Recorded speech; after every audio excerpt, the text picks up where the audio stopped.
का आज का बजट माननीय वित्त मंत्री जी ने प्रस्तुत किया है। मैं सबसे पहले इसका स्वागत करता हूं। कोरोना कालखंड में जब दुनिया की तमाम अर्थव्यवस्थाएं पूरी तरह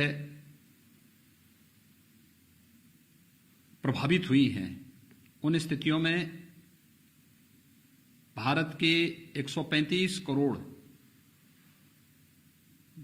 जनता की अपेक्षाओं और आकांक्षाओं को ध्यान में रख करके एक विकासोन्मुख और व्यावहारिक बजट प्रस्तुत करने के लिए मैं आदरणीय प्रधानमंत्री जी का और माननीय वित्त मंत्री जी का हृदय से अभिनंदन करता हूं।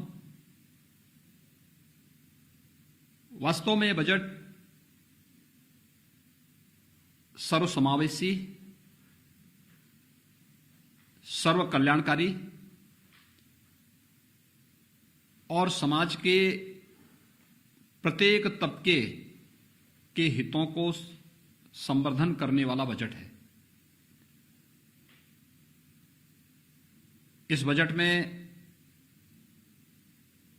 किसानों के लिए, नौजवानों के लिए, महिलाओं के लिए,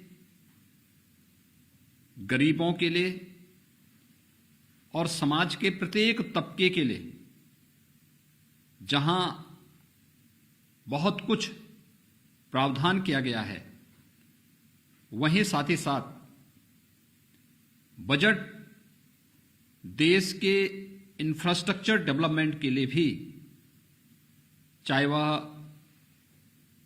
राजमार्गों की क्षमता को विस्तार देने का हो, रेलवे इंफ्रास्ट्रक्चर को एक नई गति देने का हो, ऊर्जा क्षेत्र में व्यापक परिवर्तन लाने की दिशा में किए जा रहे नए प्रयासों की ओर पूरे देश का ध्यान आकर्षित करता हो, इंफ्रास्ट्रक्चर पर भी ध्यान देने का जो प्रयास हुआ है और स्वास्थ्य के क्षेत्र में तो आमूलचूल परिवर्तन करने के लिए राष्ट्रीय रोग नियंत्रण की दिशा से जिस प्रकार की कार्ययोजना बनाई गई है, यह सभी अभिनंदनीय है। जल जीवन मिशन अब तक ग्रामीण क्षेत्र के लिए था,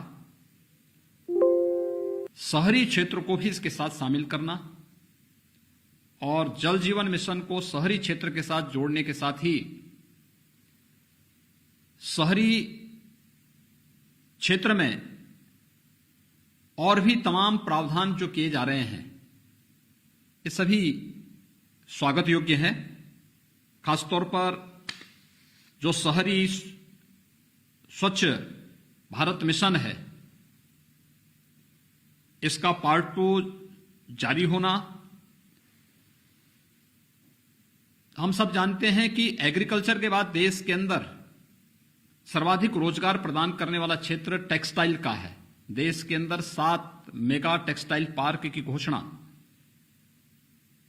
ये स्वागत योग्य है।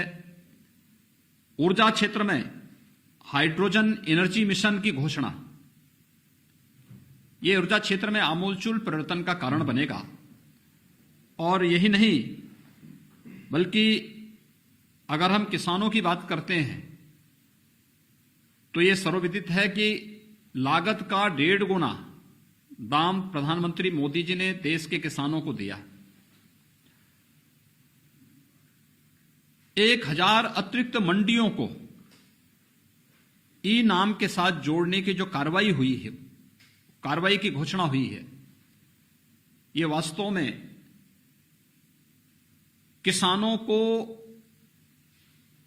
लागत का 1.5 गुना दाम देने की गारंटी का एक माध्यम बनेगा और एक बहुत महत्वपूर्ण और बहुत ही व्यावहारिक बजट आज प्रस्तुत किया गया है।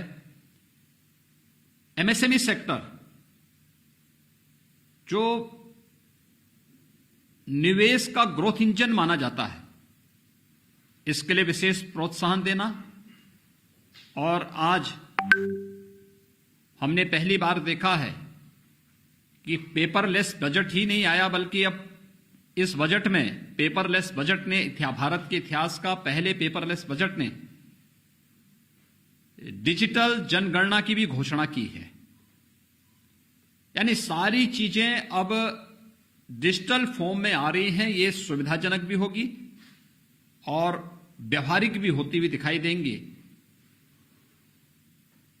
इसमें किसी भी प्रकार की कोई धांधली की कोई गुंजाइश भी नहीं होगी और सही तथ्य और सही आंकड़े देश के सामने आते हुए दिखाई देंगे। मैं एक कोरोना कालखंड में एक विकासोन्मुख और व्यवहारिक बजट के लिए, जिसमें समाज के प्रत्येक तबके का ध्यान रखा गया है, आदरणीय प्रधानमंत्री जी का हृदय से आभार व्यक्त करता हूं। माननीय वित्त मंत्री जी को इस बजट के लिए हृदय से बधाई देता हूं और विश्वास व्यक्त करता हूं कि यह बजट नए भारत की नई अर्थनीति के अनुरूप आम जन की आशा और आकांक्षाओं का प्रतिनिधित्व करता हुआ दिखाई देगा। भारत को दुनिया की एक आर्थिक ताकत के रूप में प्रस्तुत करने का एक माध्यम बनेगा।